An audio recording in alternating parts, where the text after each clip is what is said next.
Fooly Cooly is a show that I've revisited multiple times going all the way back to the start of my channel. While all the primary characters have good arcs and messages and are so fun to think about for me, today I want to look at something I think Fooly Cooly says as a whole. What is the, or at least a, cohesive, overarching theme that just bleeds through every aspect of the show? How do the three main character arcs and tendencies affect and teach the main character, Naota, in Fooly Cooly, and what can the audience then also carry with them? Because while people are quick to point out that Fooly Cooly is, in fact, a coming-of-age story, as well as, of course, all of the over-the-top cartoon violence and sexual humor, it's something I still catch myself thinking back to in ways aside from that. Fooly Cooly is a coming-of-age story, but how it brings you to come-of-age is different from most other anime of the like, because Fooly Cooly focuses on a specific aspect of that process with surprising detail. What does a good relationship look like?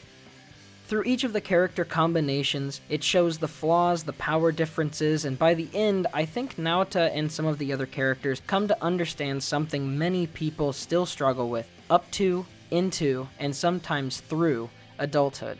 Knowing what is good for us, and knowing what we even want. Because bullet points are fun and organized, I'm going to go through each character as a segment, in turn tying each of them to Naota as we go along. So first is Haruko. Haruko, in terms of how she sees and treats Naota, is laid out in the show as a means for power, for status, as a stepping stone for another goal. A goal that doesn't ultimately include Naota. The most obvious plot example of this being whenever she comes to Naota to use the power inside of his head so that she can then retrieve Atomisk, the person that Haruko truly loves. Recovering Atomisk means that he will grab the iron, flattening out the wrinkles and destroying the earth or the place where Naota and his family live. But in the meantime, Haruko pulls Naota in by appealing to this sense of boredom and angst he feels about his everyday life, still being a growing kid. She pumps his gray, mundane world where nothing happens, full of color, adventure, shootouts, cool robots, with a real power fantasy that he's the controller of. And she even gives him the physical affection he shows that he has missed after his brother moved away from him. She becomes a surrogate that can offer the surface level of everything Naota misses in the story starting off. So even if her intention is in the end going to hurt Naota, if she succeeds, in the moment, Naota chooses to ignore and only see what he wants to see. And that is that this person seems to see the world in him. To put it bluntly, he's a tool for Haruko to get back with her ex, Atomisk, who has escaped her. The feelings aren't really two-sided. As she says, he's just a kid after all. When it comes to any relationship of this kind, it obviously is guaranteed to fail, where one uses the other with no regard for their feelings, instead only opting in for whatever the other person has that's needed for them, whether it be status, power, any of the different ways that it shows itself. But in the show itself, with the most clear visual gag being the previous vessel she tried to use, Amuro, who she ditched for having too little power or for being too small. It's a shallow type of love, if it could be called love in any way at all. It's not for Naota as a whole, but as a few individual things he can offer that she can then use, abuse, and once she has no need or once he runs out, she can leave behind.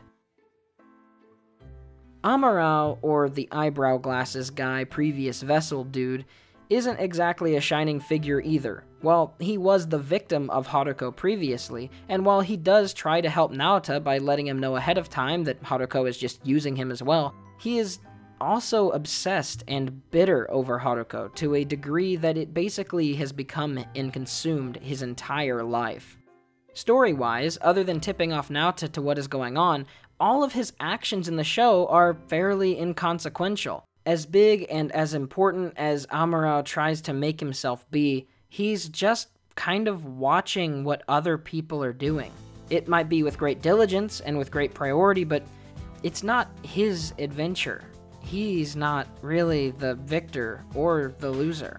I think both of these characters in relationship to Naota try and give a heads up about kind of what it looks like, and how to know if you're being used, not to fall for that desired warmth and have the strength to control yourself and not fall into it, but then also if you do fall in, or are manipulated or used, to not spend the aftermath obsessing or being bitter.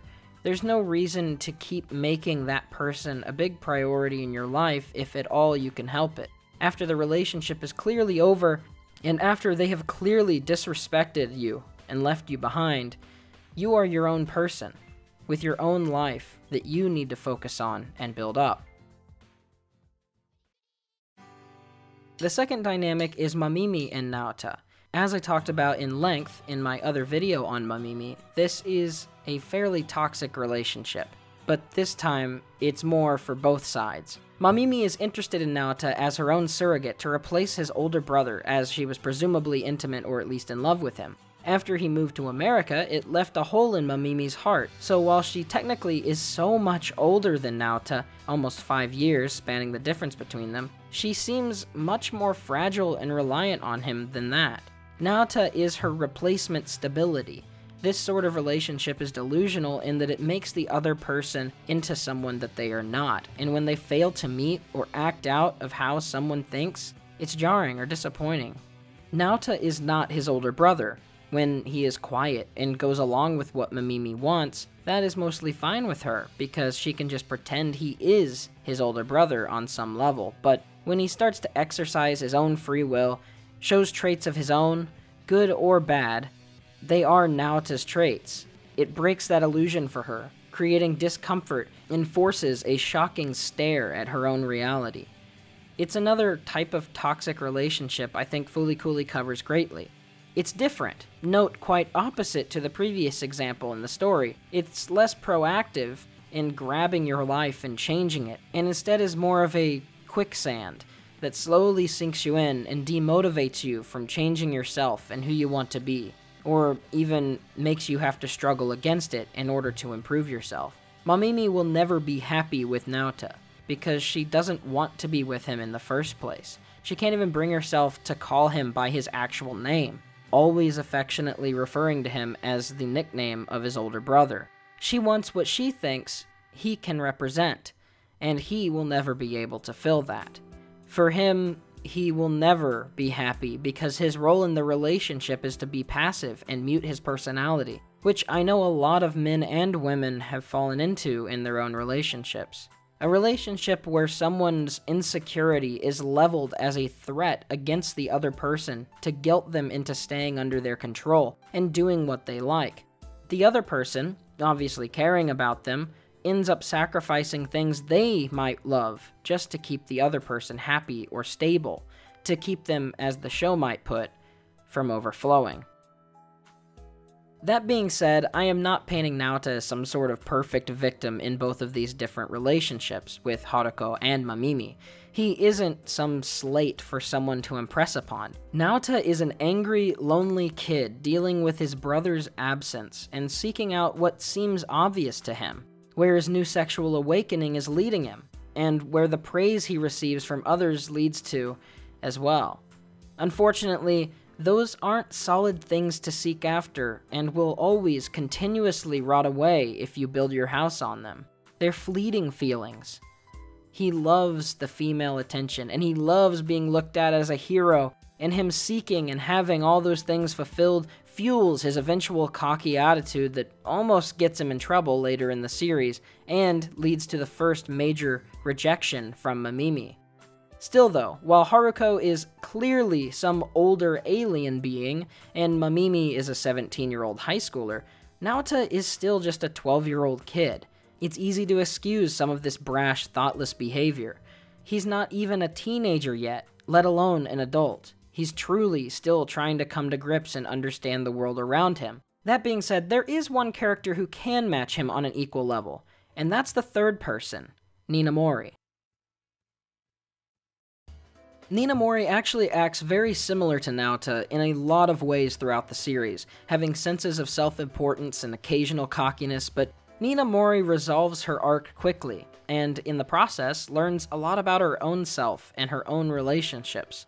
She has a lot to contemplate on the obvious issues with lying to your partner, namely experiencing it with her parents getting divorced after a cheating incident. Her initial reaction, and the one she eventually gets over, is many people's reaction to these sorts of emotional situations, to shove it down instead of confronting it. She displays some sort of grip for control, both over herself and over others in her interactions with Naota, as well as moments of need, from trying to make him do what she wants in the play, to seeking him out on the same bed bunk, and in a similar way to how Naota was hugged by Haruko. Neither of these are malicious, though they play and are in fact mirrored to the events that Naota ends up having in his own arc in the story. She is seeking the same thing he was: praise and affection. In a way, she deals with condensed versions of many of the things that Naota will end up experiencing, but with most of the battles being fought in her head instead of literally like with Naota.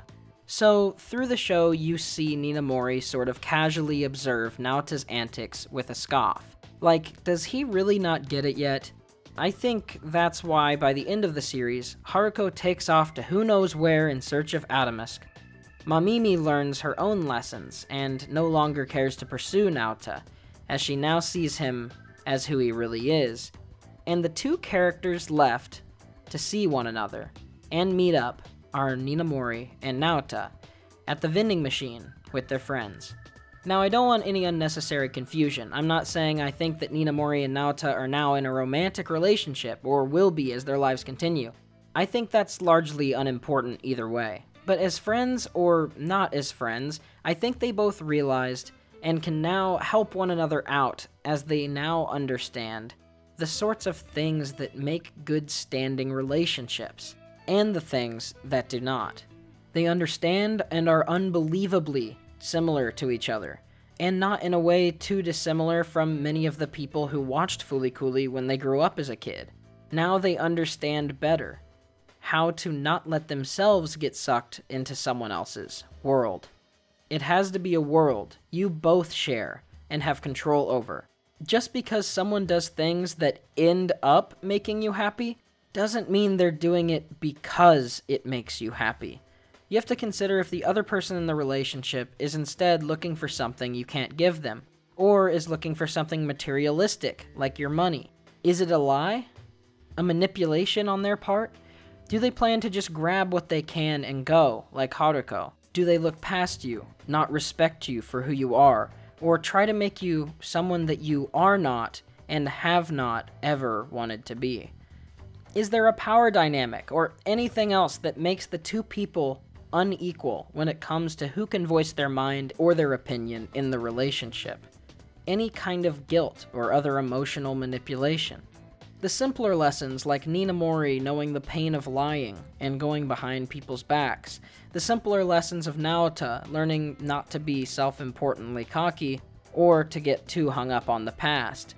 There are so many little nuggets of advice Fooly Cooly gives when it comes to more specific coming-of-age messages in relationships, and so many of the red flags that you can easily avoid, big and small. It's something that really impresses me with Fooly Cooly, the absolute wealth of simple or nuanced messages that the show brims with, alongside with robot action, South Park references, and sexual innuendos. It always gives me something fun to think back on. I didn't want to retread too much water in this script, so if you wanted more of my thoughts specifically on Ninamori and Mamimi's character arcs as well as justifications, I will put those as video end cards, or you can find them on my channel. If you enjoyed this video, please consider supporting my Patreon and keeping me fed, just like The Single Way Out, Lachlan So Stupid, Dolphinos, Whizbang2093, Frillneck Lizard, CJ, Sam Lloyd, and all of my other patrons.